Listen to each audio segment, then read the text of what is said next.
من الشيطان اللعين الرجيم بسم الله الرحمن الرحيم الحمد لله رب الخلائق والبريات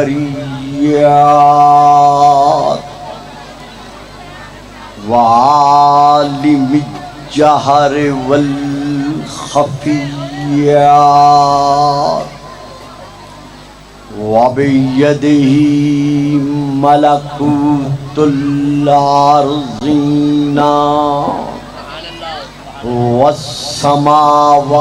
والسماوات والصلاة والسلام على النبي الأمي القرشي الهاشمي الأبتهي المكي المدني المبعوث على العرب والعجم بالقاسم محمد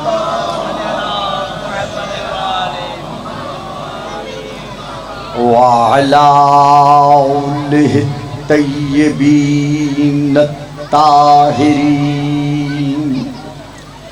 الشاكرين الصابرين الراشدين المهديين أما بعد فقد قال الله تبارك وتعالى في كتابه المجيد وفرقانه الحميد وقوله الحق والله على كل شيء شهيد صلوات.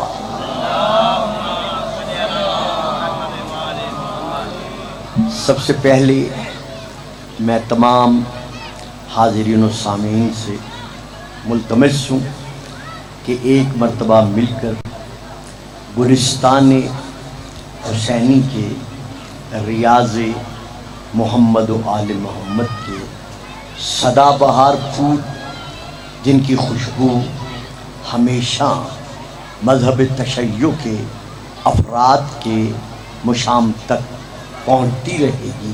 میری مراد سید ریاض حسین شاہ صاحب مرحوم مغفور آفرت وال ہیں.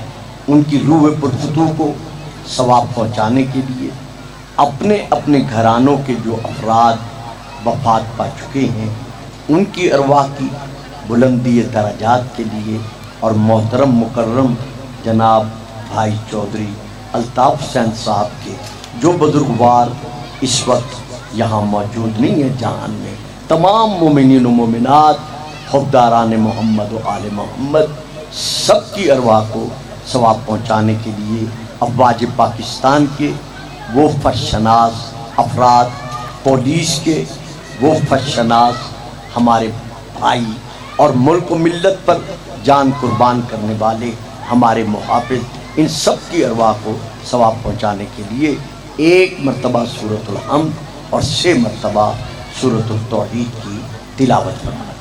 بسم اللہ الرحمن الرحیم.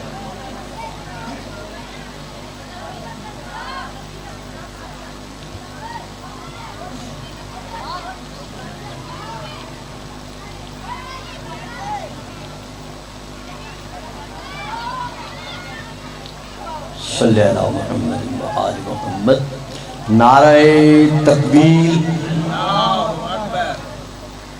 نعرہ تکبیر، نعرہ رسالت، نعرہ رسالت، نعرہ حیدری، نعرہ حیدری، حسینیت، حسینیت، یزیدیت، یزیدیت، باواد بلند صلوات۔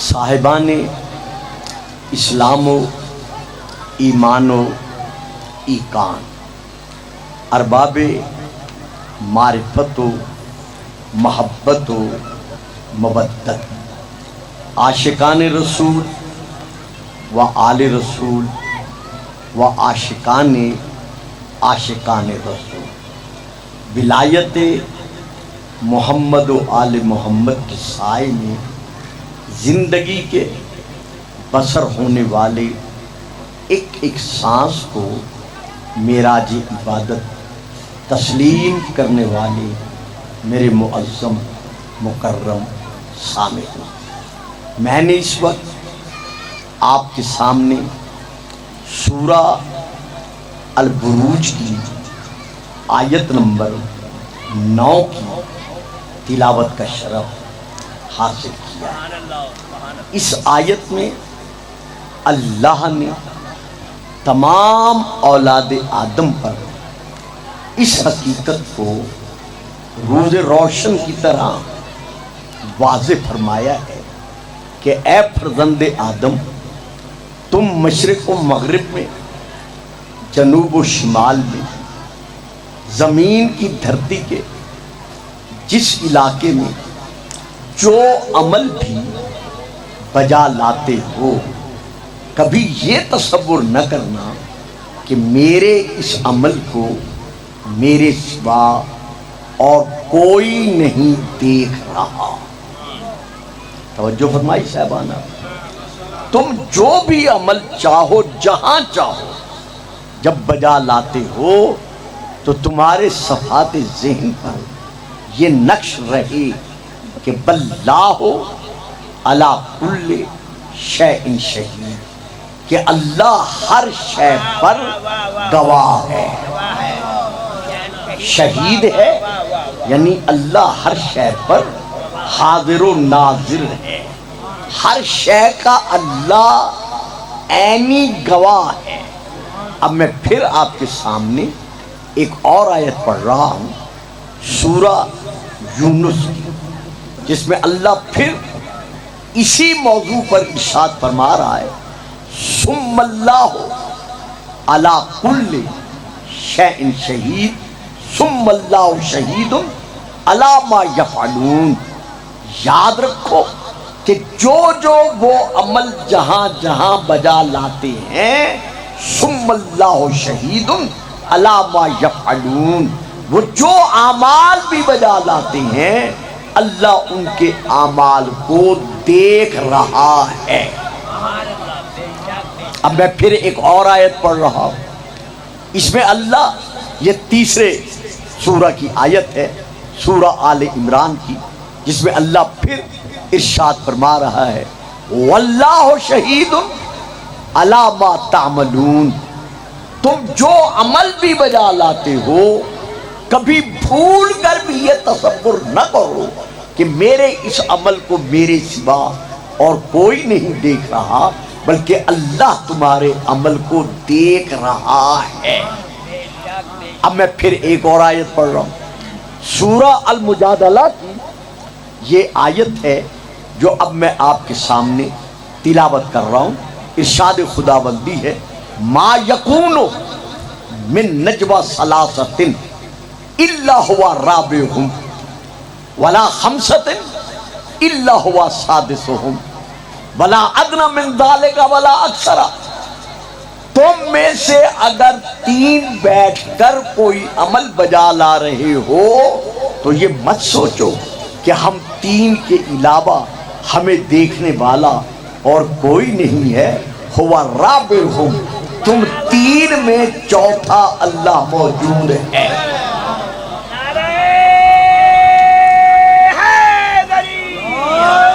وَلَا خَمْسَةٍ إِلَّا هُوَ سَادِسُهُمْ، اور جہاں تم پانچ بیٹھ کر آپس میں گفتگو کر رہے ہو یا کوئی عمل بجا لا رہے ہو تو چھٹا اللہ موجود ہے۔ اہل سنت کے ہاں یہ تفسیر نہیں مجھے ملی، لیکن اہل شیعہ کے ہاں یہ تفسیر ہے۔ میں دوسرے بھائیوں کے ہاں نہیں مجھے ملی، حالانکہ میں نے بڑی تفسیریں دیکھی ہیں، لیکن شیعہ مکتب کی تفاسیر میں یہ حدیث ہے کہ جب غدیر کے میدان میں رسول اعلان فرما چکے کہ من کنت مولا ہو فہذا علی مولا، تو کچھ لوگوں نے آپس میں بیٹھ کر یہ کہا کہ اعلان کرنا تو محمد کا کام تھا، وہ تو اس نے کر دیا۔ بس آپ جانتے ہیں میرے مزاج خطابت کو، میں بات چھوڑ دیتا ہوں، اب آپ لیں بڑی مہربانی، نہ لیں تو میں اپنا مزاج نہیں بدلتا۔ یعنی کچھ لوگوں نے غدیری اعلان سننے کے بعد ایک دوسرے سے کہا ٹھیک ہے محمد نے اعلان کرنا تھا، کر دیا، اب ہماری مرضی پر منحصر ہے، اور کہا ذرا کنکھیوں سے دائیں بائیں دیکھ لو کہ کوئی سن تو نہیں رہا، کوئی دیکھ تو نہیں رہا۔ تو اب اللہ کو اعلان کرنا پڑا کہ ان سے کہہ دے کہ جہاں تم تین بیٹھ کر سرگوشیاں کرتے ہو وہاں اللہ چوتھا موجود ہے۔ ما یکون من نجوی ثلاثۃ الا هو رابعهم ولا خمسۃ الا هو سادسهم ولا ادنی من ذلک واکثر، تم کم ہو یا زیادہ ہو، اللہ تمہارے ہر عمل پر عینی گواہ ہے۔ تو آج میری گفتگو آدھا گھنٹہ رہے، گھنٹہ رہے، 40-45 منٹ رہے، ذرا اسے ٹھیک کریں، تھوڑا سا اسے اونچا کریں، 40-45 منٹ رہے، جتنی دیر رہے گی میری گفتگو کا جو محور ہے وہ یہی ہے۔ درود پڑھیے گا، صلوات۔ بس یہاں پڑھنا ہے، ایک یہاں، وہ مجھے چھپ کے بیٹھنا پڑ گیا تھا۔ میری مکمل گفتگو جتنی دیر رہے گی، میں نے عرض کیا ہے آدھا گھنٹہ رہے، 40 منٹ رہے، 45 منٹ رہے، وہ اسی لفظ شہید پر ہے کہ اللہ ہر ایک کے عمل پر گواہ ہے، اللہ ہر ایک کے عمل پر شہید ہے، لیکن کن معنوں میں شہید ہے؟ سماعی گواہ نہیں، بلکہ اللہ عینی گواہ ہے، یعنی ہر شے پر حاضر و ناظر ہے۔ اب ہم سب سے پہلے یہ دیکھتے ہیں کہ شہید کہتے کسے ہیں۔ ہم تو جو بھی سانپ سے ڈر کر مر جائے ہم کہتے ہیں یہ بھی شہید ہے، جو بھی دیوار میں دب کر مر جائے ہم کہتے ہیں یہ بھی شہید ہے۔ بہرحال میں ادھر ادھر نہیں جاتا، آپ میری انداز سے واقف ہیں، تو میں یہاں یہ کہنا چاہتا ہوں کہ شہید کہتے کسے ہیں تاکہ پھر ہم اور آگے بڑھ سکے۔ تو اس شہید کے معنی کی وضاحت کی خاطر بجائے اس کے کہ میں لغت کا سہارا لوں اور عربی لغت سے اس کو میں پیش کروں، میں قرآن کی وہ آیت پڑھ رہا ہوں جو تقریباً با اعتبار ترجمہ آپ کو یاد ہے، حتیٰ کہ میری بہو بیٹیوں کو بھی یاد ہے جو میں آیت پڑھ رہا ہوں۔ جب زلیخا نے مکمل طور پر جذبہ نسوانیت کے سائے میں یوسف کی طرف اپنے آپ کو بڑھایا تو معصوم نے اپنے گوہر عصمت کی حفاظت کی خاطر دروازوں کا رخ کیا۔ سارے دروازے جتنے محل کے تھے وہ 7 تھے، 7 کے 7 بند تھے، مکفل تھے، تالے لگے ہوئے تھے۔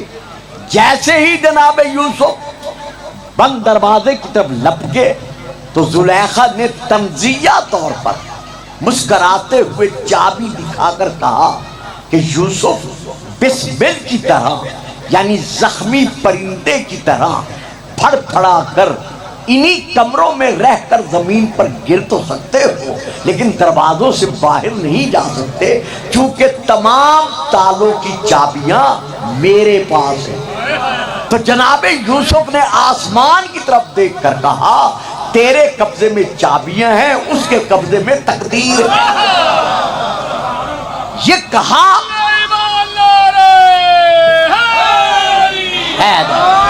یہ کہا اور بند دروازے کی طرف لپ کے اب یہاں اہل شیعہ کے ہاں بھی اور اہل سنت کے ہاں بھی دونوں کے ہاں جو تفسیر ہے وہ یہ ہے کہ جیسے ہی آپ دروازے کے قریب پہنچے میرے بھائیوں، میرے بزرگوں، میرے عزیز بیٹوں، میرے شیعہ سنی صاحبان عقیدہ و عمل، میرے سامعین، کسی شیعہ اور سنی تفسیر میں یہ نہیں ملتا۔ یہ آپ اپنے جو احباب جہاں سے تسلی کرنا چاہیں کر لیں گے میری تقریر کے بعد کہ جناب یوسف نے کسی تالے کے قریب کھڑے ہو کر دعا مانگی ہو۔ نہیں، آپ نے توجہ نہیں کی، میں تو فکرہ ہی دینا چاہتا تھا۔ اب میں نے زور تو نہیں لگانا، کوئی قصیدہ تو میں نے نہیں پڑھنا، آپ نے بات لینی ہے۔ یعنی کہیں کسی تفسیر میں یہ نہیں ملتا کہ جناب یوسف نے کسی بند دروازے کے قریب رک کر آپ نے تالے کے کھلنے کی دعا مانگی ہو، بس ادھر ارادہ کیا اور ادھر تالا ٹوٹ کر زمین پر گر پڑا۔ یہاں سے پتہ چلتا ہے کہ نبی دعا مانگے یا نہ مانگے اس کا ہر عمل مشیت الہی کے سائے میں ہوتا ہے۔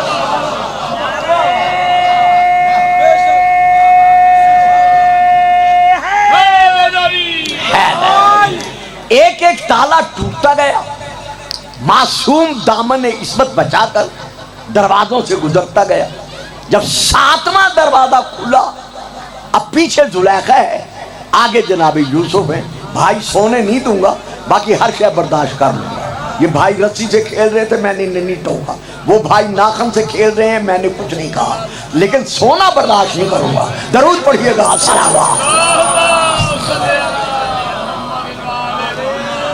تو جیسے دروازے سے باہر آئے، 7ویں دروازے سے باہر آئے، سامنے عزیز مصر کھڑا تھا۔ جیسے زلیخا کے شوہر نے یعنی عزیز مصر نے آگے یوسف کو اور پیچھے اس کے لپکتے ہوئے زلیخا کو دیکھا تو اب تیور تو بدلنے ہی تھے، یہ تو ظاہر ہے، فطرتی بات ہے۔ جیسے اس کے تیور بدلے تو زلیخا نے سارے کا سارا اپنا جتنا بھی گناہوں کا بوجھ تھا وہ معصوم کے شانوں پہ ڈال دیا۔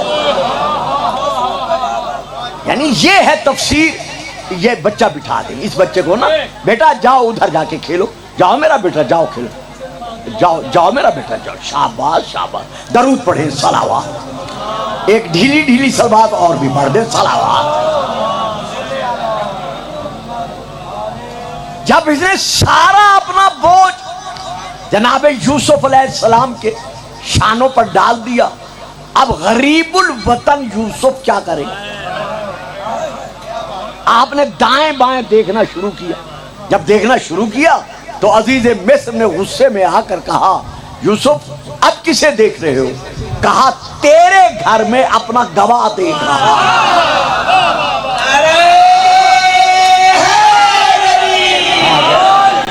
کہا میرے گھر میں اپنا گواہ؟ فرمایا ہاں، اپنی بے گناہی کو ثابت کرنے کے لیے میں تیرے گھر میں اپنا گواہ دیکھ رہا ہوں۔ کہا یہاں گواہ کون ملے گا؟ آپ نے کہا وہ دیکھ سامنے گواہ ہے۔ اب جو اس نے دیکھا تو جھولے میں دودھ پیتا بچہ۔ اب کس نے لکھا ہے یہ اس کا ماموداد بھائی تھا زلیخا کا، کچھ نے لکھا ہے کہ خالہ داد بھائی تھا، بہرحال 3 مہینے کا لکھا ہوا ہے۔ یہی بچہ بعد میں جناب یوسف کو وزیر بنا تھا جب آپ بادشاہ مصر بن گئے تھے۔ تو اب آپ نے اس بچے کی طرف اشارہ کر کے کہا کہ عزیز مصر اس بچے سے پوچھو کہ ہم 2 میں سے گناہگار کون ہیں۔ اب یہاں پر یہ فوراً کہتا ہے کہ یوسف کیا سمجھتے ہو، کیا یہ بچہ بولے گا؟ کہا یہی تو قانون خداوندی ہے کہ معصوم کا گواہ ہمیشہ معصوم بنتا ہے۔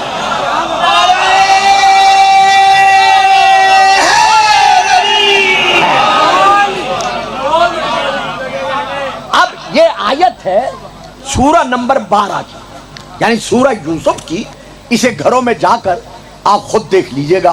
ادھر جناب یوسف نے اشارہ کیا اس بچے کی طرف۔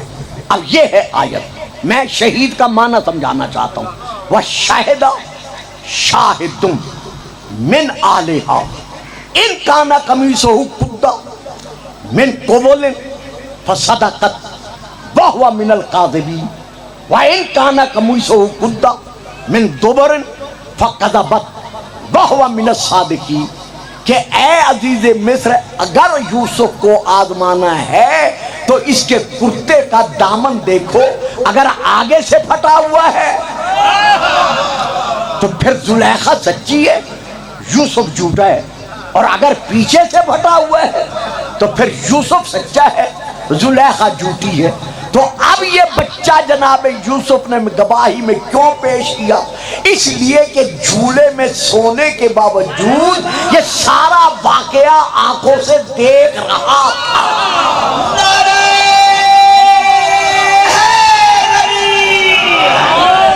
توجہ فرمائی صاحبان آپ نے؟ یعنی یہ اس پورے واقعہ کے واقع ہونے پر، وقوع پذیر ہونے پر یہ عینی گواہ تھا، یہ دیکھ رہا تھا۔ معلوم ہو گیا قرآن سے کہ شہید کا معنی وہ گواہ ہے جو عینی گواہ ہوتا ہے۔ یہاں تک آپ کو لانے کے بعد اب میں پھر آیت پڑھ رہا ہوں۔ اب جو میں آیت پڑھ رہا ہوں یہ سورہ قاف کی آیت ہے، سورہ نمبر 50 ہے، اس کی یہ آیت ہے جو میں اب تلاوت کر رہا ہوں۔ وَجَاءَتْ كُلُّ نَفْسٍ، قیامت کے دن ہم ہر جاندار کو اپنی بارگاہ میں حاضر کریں گے، اپنی بارگاہ میں بلائیں گے۔ لیکن ہر جاندار کو جب ہم اپنی بارگاہ میں بلائیں گے، مَعَ سَائِقٌ مَعَ سَائِقٌ وَشَہِيدٌ، ایک اس کے ساتھ سائق ہوگا، مَعَ سَائِقٌ، ایک اس کے ساتھ سائق ہوگا، یعنی اس کو پیچھے سے ہنکانے والا ہوگا، آگے بڑھانے والا ہوگا، اور ایک اس کے ساتھ شہید ہوگا۔ یہ موضوع مشکل ہے لیکن میں نے دینا ہے آج کے دور کے مطابق، اور تمام صاحبان علم جن کے چہرے میرے سامنے موجود ہیں، بیٹا آرام سے بیٹھو، شاباش، تمہاری سمجھ سے بیٹا بہت اباب ہے یہ بات۔ تو جتنے بھی احباب صاحبان علم بیٹھے ہیں، میں یہاں یہ صرف یہ کہنا چاہتا ہوں کہ یہاں شہید سے مراد کون ہے؟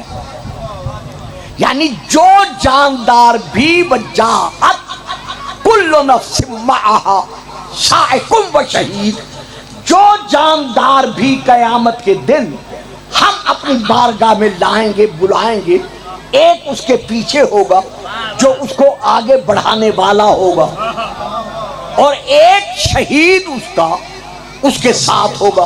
اب یہاں پر شیعہ تفاسیر بھی ہیں اور اہل سنت تفاسیر بھی ہیں کہ یہ شہید کون ہوگا؟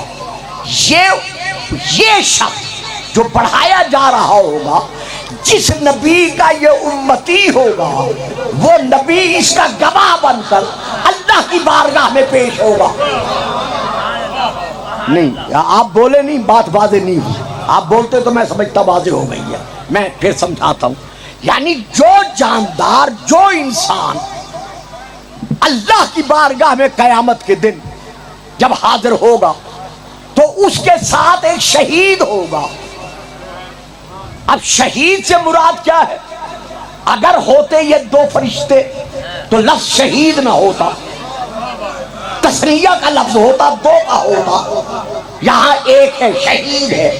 تو جب شہید ہے تو پھر نتیجہ کیا ہے؟ شیعہ اور غیر شیعہ دونوں تفسیروں میں ہے کہ یہاں اس کا نبی جو اس کے اعمال پر گواہ تھا، وہ گواہ بن کر اللہ کی بارگاہ میں پیش ہوگا کہ ہاں یا اللہ اس نے یہ بھی کیا، یہ بھی کیا، یہ بھی کیا، میں شہید ہوں، میں اس کا گواہ ہوں۔ معلوم ہوا نبی اپنے امتی کے ہر عمل پر گواہ ہوتا ہے، اسی لیے خدا کو ہمارے رسول کے لیے فرمانا پڑا، قُلْ اعْمَلُوا فَسَيَرَى اللَّهُ عَمَلَكُمْ وَالرَّسُولُ وَالْمُؤْمِنُونَ، کہ میرا حبیب اپنی امت سے کہہ دو کہ اعمال بجا لاتے وقت یہ مت سوچا کرو کہ ہمارے علاوہ اور کوئی نہ دیکھ رہا ہے نہ سن رہا ہے، نہ اللہ بھی دیکھ رہا ہے، اللہ کا رسول بھی دیکھ رہا ہے۔ اور شیعہ تفسیر کے مطابق والمؤمنون علی سے لے کر امام مہدی تک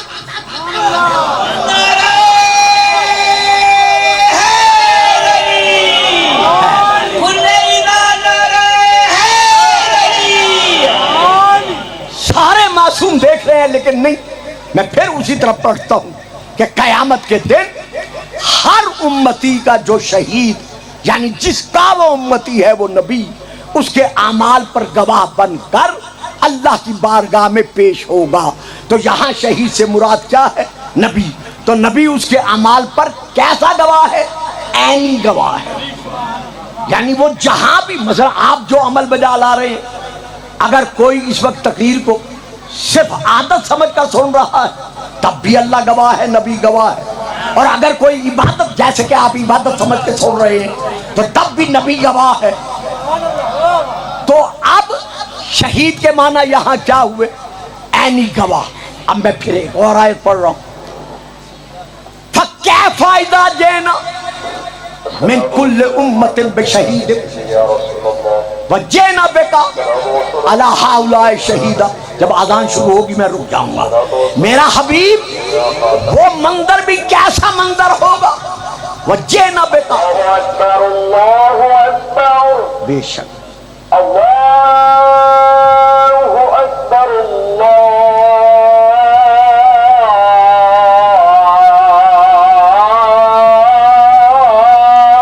اکبر، اشہد ان لا الہ الا اللہ،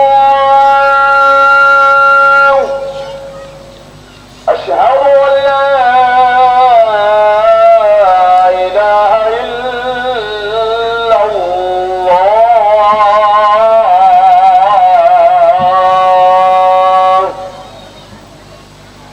أشهد أن محمد رسول الله، أشهد أن محمد رسول الله،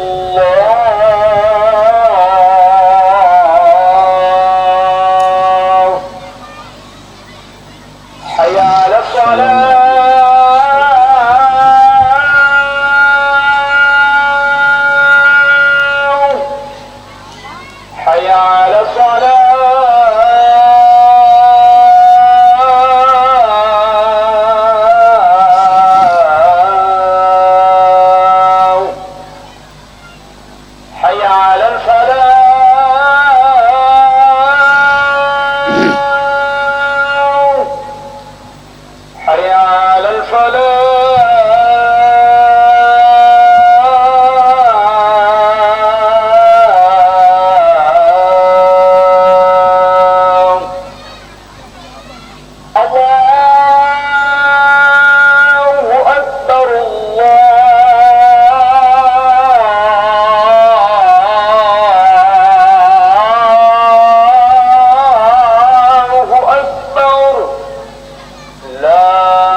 باواد بلند صلوات۔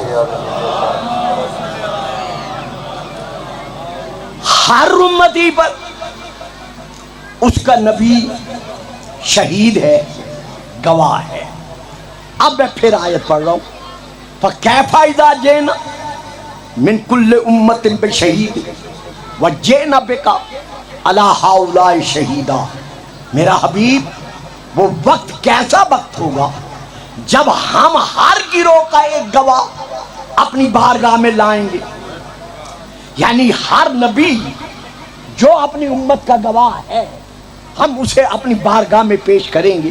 وَجِئْنَا بِكَ عَلَىٰ هَٰؤُلَاءِ شَهِيدًا، اور تجھے تمام شہیدوں پر شہید بنا کر ہم اپنی بارگاہ میں لائیں گے۔ یعنی ہر نبی گواہ ہے اپنی امت کا، اور تو گواہ ہے